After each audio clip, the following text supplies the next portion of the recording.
Okay, तो welcome back. तो last class में हमने सीखा ये था कि एसेट की कॉस्ट को कैलकुलेट कैसे किया जाता है। अब हमने देखना है ये जो हमने एसेट की कॉस्ट कैलकुलेट की थी उसको हम रिकॉर्ड कैसे करेंगे। तो अब रिकॉर्डिंग सीखनी है। तो सबसे पहली चीज, हमने एसेट परचेज किया था 81,000 रुपीज का। तो इसकी कैंट्री रिकॉर्ड हो जाएगी मशीन डेबिट कैश या बैंक क्रेडिट 81,000 रुपीज से। सिंपल। तो पहली चीज हो गई to record the purchase of machine. Second, अब जितने भी हमने कैपिटल एक्सपेंडिचर्स में इनकर किए हैं पहले तो आप वो रिकॉर्ड करते हैं। मैंने क्या बोला, सिर्फ जो कैपिटल एक्सपेंडिचर्स हैं वो रिकॉर्ड करते हैं। तो जितने भी एक्सपेंडिचर्स थे वो सब मैंने डेबिट कर दिए और एक कंपाउंड एंट्री पास कर दी, टोटल कैश से क्रेडिट हो गया। और यहाँ पे मैं लिख दिया to record the payment of expenses. अब यहाँ पे एक बात समझे आप, अगर इन सारे एक्सपेंडिचर्स को मैं डेबिट साइड पे रिकॉर्ड कर दूंगा तो ये तो इनकम स्टेटमेंट में पहुंच जाएंगे। ये सारे एक्सपेंडिचर्स इनकम स्टेटमेंट में पहुंच जाएंगे लेकिन मैं तो इनकम स्टेटमेंट इसको लेके जाना ही नहीं है, क्योंकि एक कैपिटल एक्सपेंडिचर है एसिड कॉस्ट में ऐड होने। तो मैं क्या करूंगा, इन सारे एक्सपेंडिचर्स को एसिड की कॉस्ट में ट्रांसफर करूंगा by way of this entry. मैं सारे के सारे एक्सपेंडिचर्स को डेबिट से उठा के क्रेडिट पे क्लोज करूंगा और इसको ट्रांसफर कर दूंगा मशीन अकाउंट के अंदर। 53,000 की टोटल अमाउंट थी और नरेशन में लिख दी to transfer the capital expenditures to machine account. Simple. तो ये तीन एंट्रीज रिकॉर्ड होनी है अगर आपके पास इतना सवाल गिवन है। पहले में आपने मशीन जो परचेज की थी नेट अमाउंट से वो रिकॉर्ड की। सेकंड एंट्री में आपने जो भी उस पर कैपिटल एक्सपेंडिचर्स इनकर किए तो उसकी पेमेंट रिकॉर्ड की। और थर्ड एंट्री में आपने सारे कैपिटल एक्सपेंडिचर को, सिर्फ कैपिटल एक्सपेंडिचर की बात हो रही है, उनको मशीन अकाउंट में ट्रांसफर कर दिया, क्योंकि मशीन कॉस्ट में जाके ऐड होना है उन्होंने। अब फॉर एग्जाम्पल अगर इस क्वेश्चन के अंदर कोई रेवेन्यू एक्सपेंडिचर आपको गिवन होता तो आप क्या करते?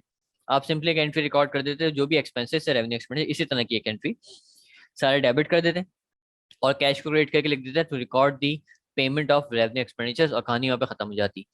क्योंकि वो रेवेन्यू एक्सपेंडिचर्स है उनको आपने कहीं और ट्रांसफर नहीं करना और सिंपली बाद में इनकम स्टेटमेंट में चले जाएंगे। तो ये तरीका है आपका कॉस्ट ऑफ मशीन कैलकुलेट करने का और देन उसको रिकॉर्ड करने का। अब इसके बाद और क्या किया जा सकता है? इसके बाद फर्दर ये किया जा सकता है कि आप इसका अकाउंट बना दें मशीन का। अब मशीन का अकाउंट कैसे बनेगा, ये आपसे रिकॉर्ड मांगी जा सकती है कि मशीन का आप अकाउंट बना के दे दें। तो मशीन का अकाउंट को इस तरह से बन जाएगा आराम से। या आपने एक मशीन का जनरल लेजर बनाया। ओके। मशीन का ओपनिंग बैलेंस आपके पास कोई नहीं है, जीरो है। मशीन का ओपनिंग बैलेंस आपके पास जीरो आ गया। इसके बाद आपने मशीन डेबिट की थी 81,000 रुपीज से और नाम किसका लिख देंगे, आप है कैश का।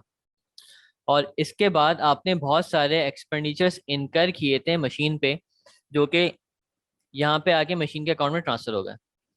तो हम क्या करेंगे, टी अकाउंट में सारे के सारे नाम कॉपी करेंगे और ये मशीन के अकाउंट में नजर आएंगे विद देयर अमाउंट, ताकि आपको इस 53,000 का ब्रेकअप पता चल सके। अब कोई और एंट्री तो रहती नहीं है इस टी अकाउंट में पोस्ट करने के लिए, तो आप क्या करेंगे, टी अकाउंट को बैलेंस करेंगे।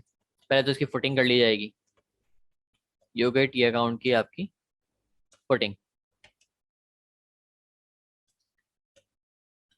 और अब आप टी अकाउंट का अपने इसका क्लोजिंग बैलेंस निकालेंगे। क्लोजिंग बैलेंस कितना बनता है, 134।